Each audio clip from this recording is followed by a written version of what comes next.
Hello friends, अस्सलाम वालेकुम and welcome to reality TV. दोस्तों, फीफा वर्ल्ड कप बिलाशुबा एक बहुत बड़ा इवेंट होता है, लेकिन जब से ये इवेंट कतर में होने का फैसला हुआ तब से ही कतर पर काफी तंकीद हो रही है। खास तौर पर वेस्टर्न मीडिया का एक खास हिस्सा इस तंकीद में काफी आगे है। कतर का बकायदा मजाक उड़ाया गया जैसे कतर कोई बैकवर्ड मुल्क है जिन्हें दुनिया का कुछ पता ही नहीं है। अब इस वीडियो में कोशिश करते हैं कि कतर पर तंकीद करने वालों की हिपोक्रेसी यानी दोगलेपन को एक्सपोज करें। दोस्तों, फीफा वर्ल्ड कप का कतर में होना एक बहुत बड़ी बात थी। कतर वो पहला इस्लामी और अरब मुल्क था जहां फीफा वर्ल्ड कप होने जा रहा था।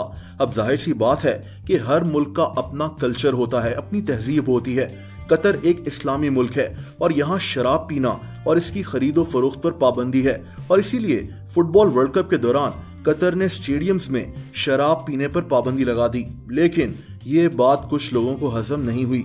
वो लोग जो कतर में खुद मौजूद हैं वो ये तंकीद नहीं कर रहे, बल्कि ये तंकीद वेस्टर्न मीडिया का एक खास हिस्सा कर रहा है। दोस्तों, हर मुल्क की अपनी तहजीब होती है और बाहर से आने वाले लोगों को उस तहजीब का ख्याल रखना चाहिए। आप सोचें कि ऑस्ट्रेलिया में पाकिस्तान और ऑस्ट्रेलिया का जब क्रिकेट मैच हो रहा होता है तो कई ऑस्ट्रेलियंस वहां शराब पी रहे होते हैं, लेकिन कोई पाकिस्तानी उनको रोक नहीं सकता क्योंकि वो उनका मुल्क है और पाकिस्तानी उनके मुल्क में है और उनकी तहजीब के दरमियान मौजूद हैं। बिल्कुल इसी तरह कतर एक इस्लामी मुल्क है, इसकी अपनी एक तहजीब है। यहाँ शराब का इस्तेमाल नहीं किया जाता। अगर यहाँ शराब पर पाबंदी लगाई गई तो दूसरे ममालिक से आने वाले फैंस को इस तहजीब का भी ख्याल रखना चाहिए। बल्कि शराब पर पाबंदी लगाने के कई फायदे हुए हैं, जैसा कि स्टेडियम्स में औरतें आराम से मैच देख सकती हैं, वरना फुटबॉल स्टेडियम्स में कई फैंस नशे में धुत होकर औरतों को हरास करना शुरू हो जाते हैं। एली मोलिसन वो औरत है जो फुटबॉल स्टेडियम्स में औरतों का ख्याल रखने की कैंपेन चलाती है, और इसी का कहना है कि वो कतर जाकर हैरान रह गई क्योंकि स्टेडियम में कोई भी इंसान नशे में धुत होकर औरतों पर आवाजें नहीं कस रहा था और सीटियां नहीं मार रहा था। औरतें आराम से मैच देख सक रही थीं। यानी शराब को स्टेडियम से बैन करने का सिर्फ और सिर्फ फायदा ही हुआ है।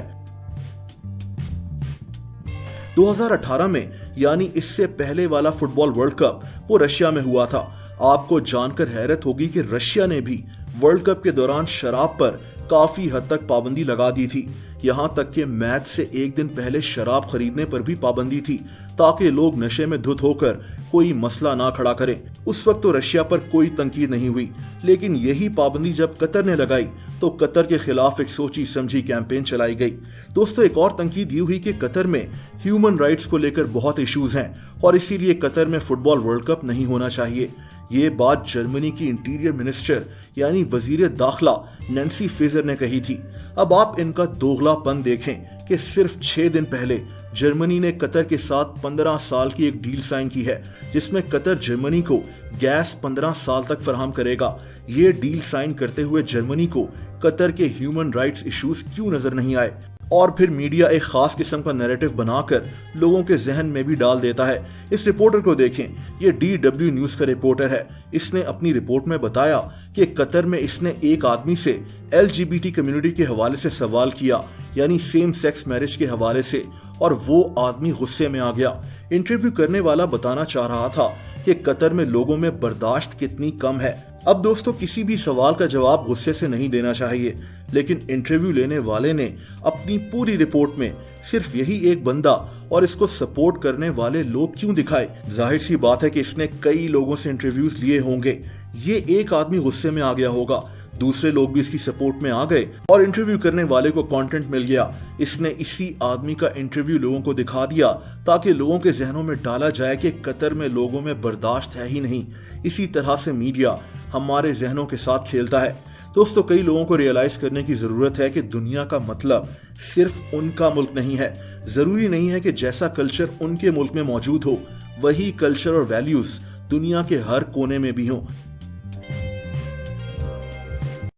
दोस्तों, अगर आप मुझे इंस्टाग्राम पर भी फॉलो करना चाहें तो उसका लिंक नीचे मौजूद है।